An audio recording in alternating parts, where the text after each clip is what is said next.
How's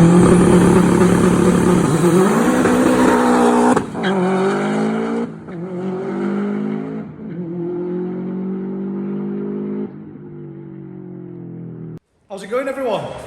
I apologise for the delay in updates.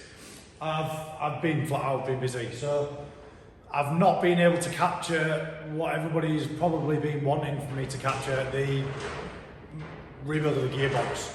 So today I'm going to go through that a little bit because it's back in the car.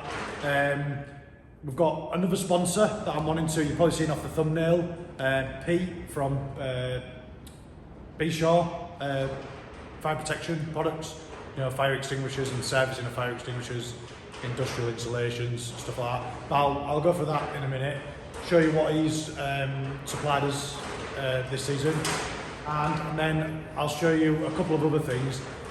So the gearbox, firstly, I've not been able to shop bean it.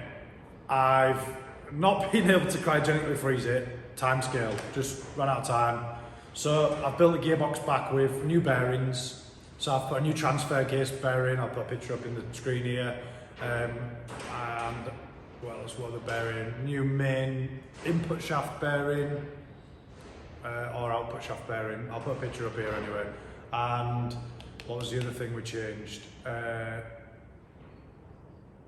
The actual broken gear, which would help, wouldn't it?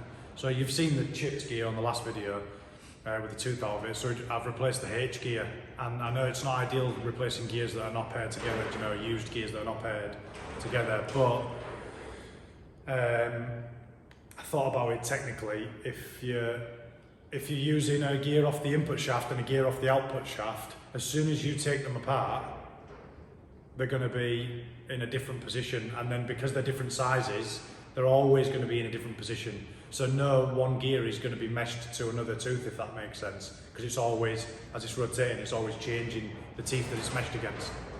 Anyway, we built the gearbox back up. Me and my dad put it back in the car last week. It's all set to go.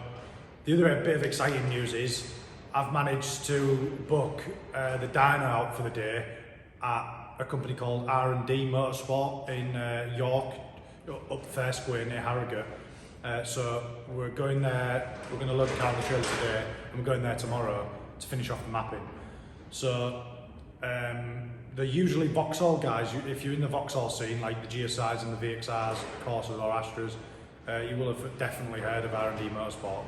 I think they were like the first guys to have the real big ignition cut map, you know, the real pops and bangs, you know. That's what my memory was of them anyway, years ago when they started.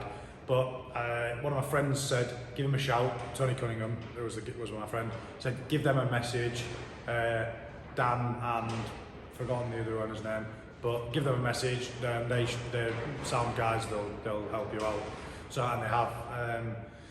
So yeah, we've got the dyno booked. Me and my dad are going to go there tomorrow, get this finished mapping. I've swapped the oil to the usual, what's it called? Fuse, the Titan, I'll just grab it, then I'll remember it.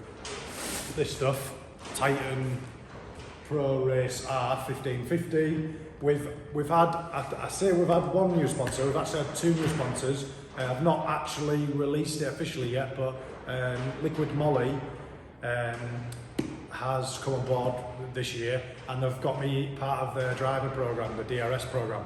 It was actually one of my friends and followers on Instagram that tagged me in a link, a sponsorship link, to say, why do you apply for this?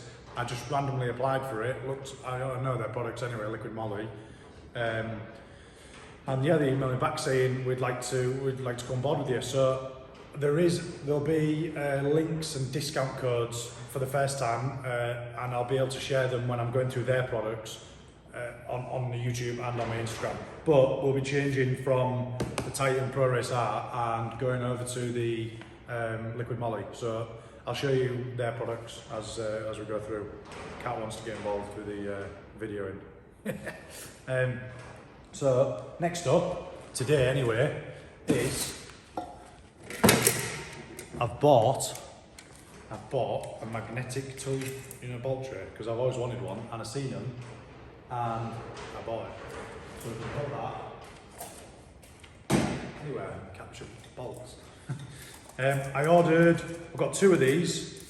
If you remember me saying, the intake, let me bring you a bit closer.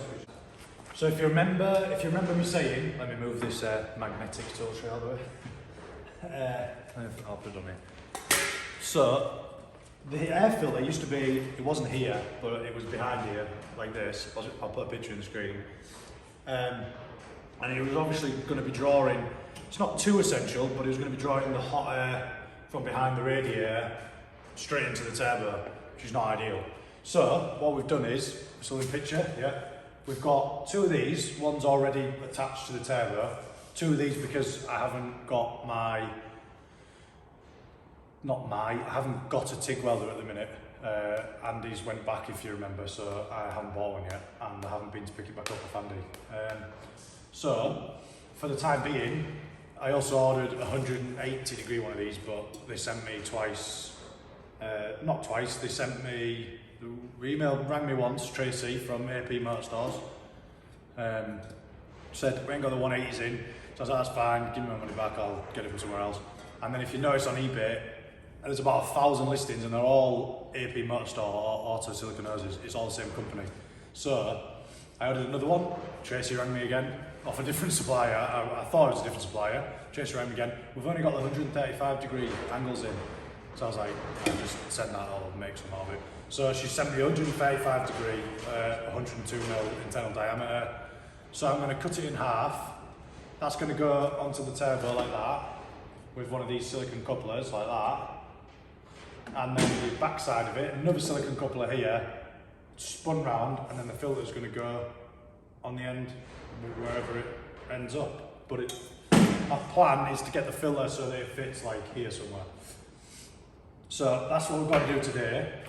I ordered some Jubilee clips, stainless ones from Auto Silicon Hoses, but they didn't turn up, so we've got some zinc ones from Halfords.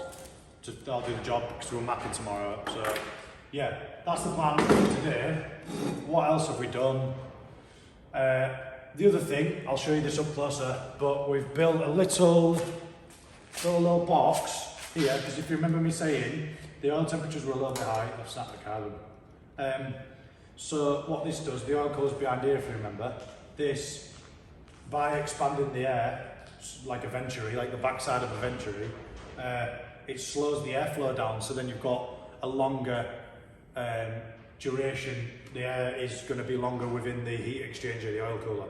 So then it should absorb more heat energy out the back. You know, when it goes out the back, it'll have more heat in the air, and therefore take more heat off the oil. So that's the theory behind that, so we'll see if that works. Well, not tomorrow, but at Cadwell. What else have we done? I think we've got a brake fluid change to do today. Me and my dad are going to change the brakes. I've got some RBF 600 maybe.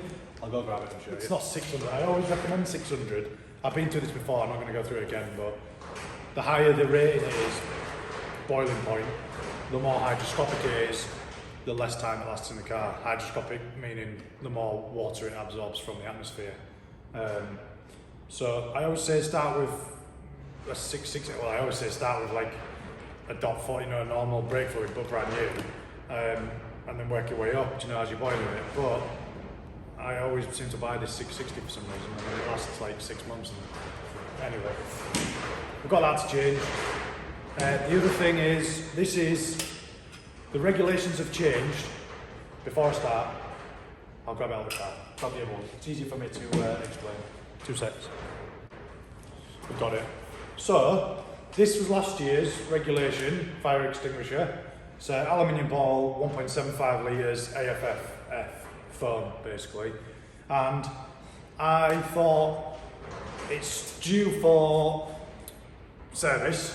Can't remember. I thought it was due for service. It's only once every 24 months you need to have them serviced. This was new last year, so I thought this is due for service, yeah? I'll put it up here so you can see it. And then I messaged Pete from B-Shore, just searched his company on Google.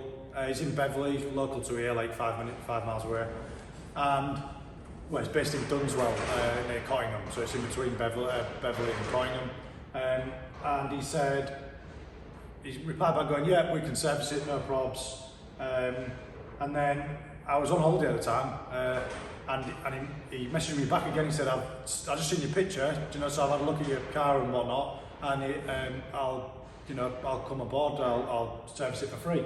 So I messaged back going, in this middle zone, I'd had my friend send me the regs for this year, and it's had like an asterisk next to it, you know, like take note of the fire extinguisher, new rules, whatever.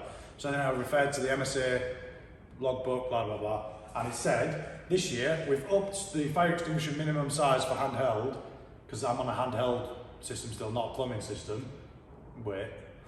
But anyway, we've changed from a 1.75 litre, and now you've got to have a 2.4 litre. So, I've messaged Pete back explaining this, and he's gone, look, pop down, have a chat. I've had a chat with him, and he's sponsored me this year with a 2.4 litre aluminium fire extinguisher, which is mega. So, thank you very much, Pete, again. But yeah, he's popping down on Saturday. It's a bit backwards because this video, the thumbnail for this video was Pete when he was here on Saturday, but it's next Saturday. Does that make sense? So, but yeah, might get a couple of clips on, with Pete and his van and run over what he does and stuff. But he's given me a certificate as well, certificate, you know, to show it's been serviced and all his details on there. So that's sorted. So we've got that to fit today as well. Just a case of changing over the brackets, because the brackets actually, is it the same diameter? It is, it's the same diameter. So we might not need to change brackets over, it might just be a simple straight bolt in the car, which will be mega. Other couple of things on the laptop, I think. I've changed a few things on the laptop, but I'll have to jog my memory. I'll get the laptop out and we'll have a look. One last thing, before I go to the laptop, I corner weighted the car yesterday, because it was miles out, if you remember me saying. I got them with me in the car, very close side to side, and then the cross weights were 50-50. So, did all that, and then I forgot that last year, before the start of the season, I was meant to order some adjustable drop links for the front, because I'm on quite a stiff bar on the front, anti-roll bar. I'm on 27mm. So, I meant to order some, because I had to put like 20mm higher on this side, do you know, on the suspension strut, to enable me to get the corner weighing right, but that's because it was fighting against the anti-roll bar because the drop links were the same size. So, I've got adjustable hard race ones on the rear, which is sound, but the front, no adjustability. So I got on last night, rang Sergio, chatting through everything, and he was like, he brought it to my attention anyway, so shout out to Sergio again. But I've ordered, last minute, but I've ordered some adjustable drop links from Eurocar Parts, just 10mm adjustable ball joints when they come with different length bars for different length cars, but it's steel. Sound, it'll do the job, so I'll show you them. I'll put a picture in the screen, and that'll enable me to have a different height. But what it'll actually do is I'll disconnect the bar today, corner weight the car again, and it'll mean I'll probably be able to bring this down by about 16mm. I've had to go up 20mm higher on this side, you know, to get the corner weight right. So I'll be able to come down by about 15-16mm. Which will be much more sensible, you know, with the bar disconnected, and then I'll be able to put the different height anti-roll bars on, you know, to suit. But yeah, that's, I just thought I'd mention that before I go to the laptop. So we're in Mescal here on the laptop. The couple of things I've changed, I have changed the rev limit initially. I did have it set a bit high. I had it set up at it was 8,300, I think it was. So I've just, in reverse and neutral, I've put it to 6,000 because you don't need to be free revving the engine any higher than that in those gears. I've left it in case it has any issues, you know, if it didn't know what gear it was in, I'd put it to the 7,750, and then across all the other gears, 7,750. which I think is reasonable. I had 7.5 last year. The year before I had 8, just over 8. So 750 I think is sound. We'll play about with that tomorrow on the dyno if we need to. What else? I did play about with the rev cut. You know, changing it to, was it on that one? I think it was on the rev limit anyway. Yeah, changing it to ignition based, but it's not good, so we won't do that. It sounds cool. Like I'll put some snippets in if I've got some, you know, of it on the ignition cut. The other thing we've changed is, 1 minute. Let me just have written it in the route notes. We've added to the starting preliminary fuel tables some milliseconds of fueling, you know, to wet the cylinder bores out. I'll show you that. Oh, EGT, that was one. So, whereabouts is it? It's on, maybe on fueling corrections. EGT.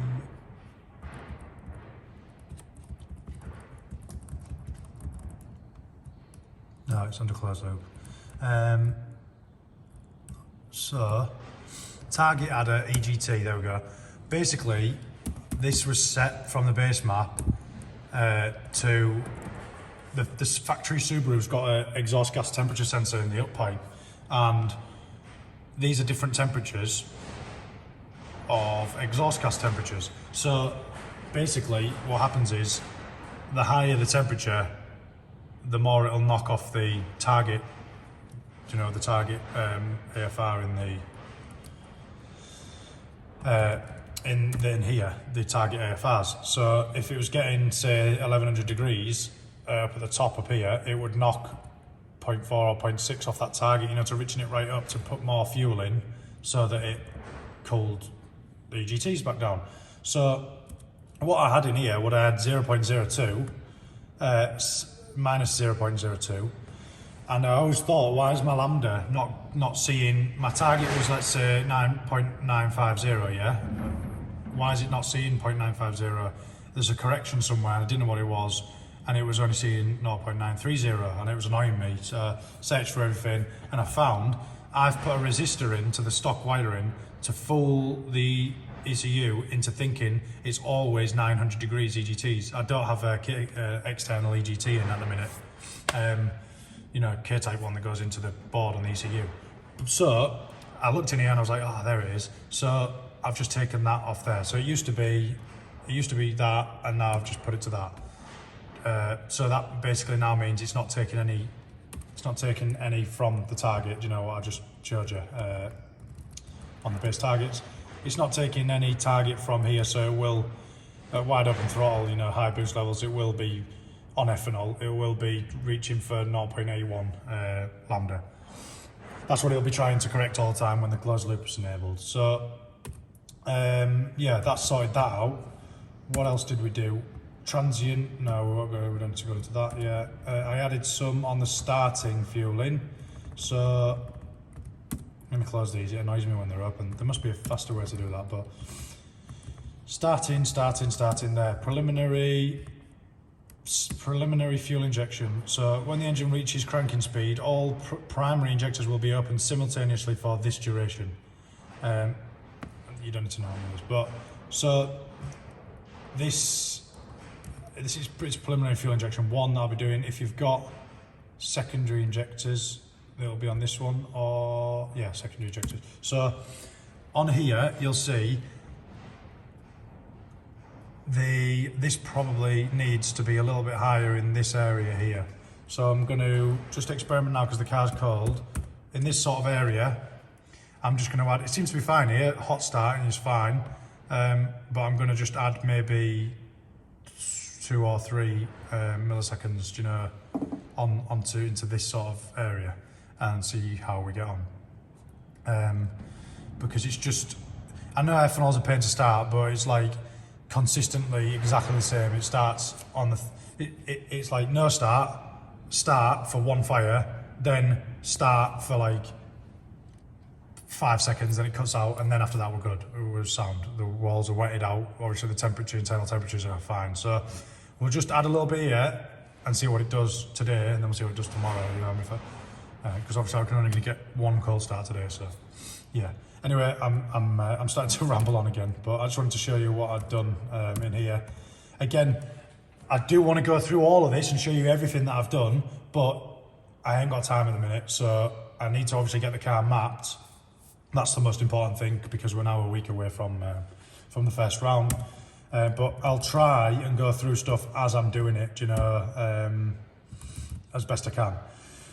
But wastegate control, I set some pressure targets. I think we're on 2, yeah, we're on 2. So I've just set some progressive boost targets. Obviously it's not going to be able to reach 2.5 bar at 5,000 RPM. So I've just progressively done it up. So by the time we're up near the rev limit, we're at the top target of 2.5 bar. So I don't think I've got anything, 2.1. So we're running off target table 2. So initially I'll take all the duty out of the wastegate. I'll take all of this duty out, whether it's on that or number 2. No, it's on 1. Let me just put a tag against that. I'm starting to ramble again. A tag against that and a tag against, which one were we on there? Not on that one, we're on this one. Put a tag against that as well. Just so I know. I've done it on the other one as well, you know, so I know which tables I'm in. So file, save. Okay, yes. So I forgot what I was saying now. I'll take all this duty out on the map on the dyno tomorrow and start again. You know, make sure, just because I've changed the springs in the wastegate to see what my base pressure is with no duty on the gate, and then I'll bring the duty in and, you know, increase the boost. So we've put something else in. I've put boost control. It's on that one. So on the different calibrations, so calibration 5 and 6, calibration 6 is with anti-lag enabled, calibration 5 is no anti-lag but full boost, so 2.5 bar, and then these are millibar offsets per cal. So on cal 1, I'll have, what I've just shown you, that other table, I'll have 1000 millibar, so 1 bar offset from the targets. So it'll only be making, in theory, 1.1 to 1.5 bar, but we have to see what the minimum gate pressure is, spring pressure, you know, before we can really do this. But I've just got them in here just for now, you know, so we, because in theory we're like starting again. The fuel tables will be there or thereabouts, but we're starting again from what we were doing at the drag strip, at the airfield the other day, because we've put different wastegate spring in. So it's not starting again fully, like ignition and fueling should be there or thereabouts, but we're starting again with wastegate control. So I think that's it. The other thing I did, if you remember, I had an error coming up all the time, device error. You know, when it comes up there, I was flashing yellow every time I cycled the ignition, which was annoying me. So what I did was, I found out it was over voltage on the fuel pressure sensor, which is pressure sensor 1. So it was saying it was voltage high, so it was going over this 5 volt voltage high. Now it is a 12 volt fed sensor, so whether it was just very initially for a millisecond or less than a millisecond, you know, a thousandth of a second spiking over the voltage limit, you know, because it's a 12 volt fed limit, I'm not sure, but irrelevantly, it was bringing up a fault code over limit. So all I've done is I've just gone in and put the same filter percentage as what I've put in for the oil, and cancel that, for the oil pressure sensor. I keep pressing the same fucking button here. So what we've got in for the oil pressure sensor 1, filler constant, I've just put the same percentage in, do you know what I mean? So yeah, it worked anyway, it works, the sensor works and it doesn't come up with a warning anymore, so yeah. There we go. Yeah, that's it I think for now. I could go on all day in here, but there's no point. So we're going to go and do the intake, we're going to do the corner weighting, I'm going to get the fire extinguisher fitted. So what I'll do is I'll come to you when I've got that, when I'm on with that, and then I want to get mapping into this video as well, so I want to get tomorrow's video into it as well, so I won't go on, I won't ramble on anymore.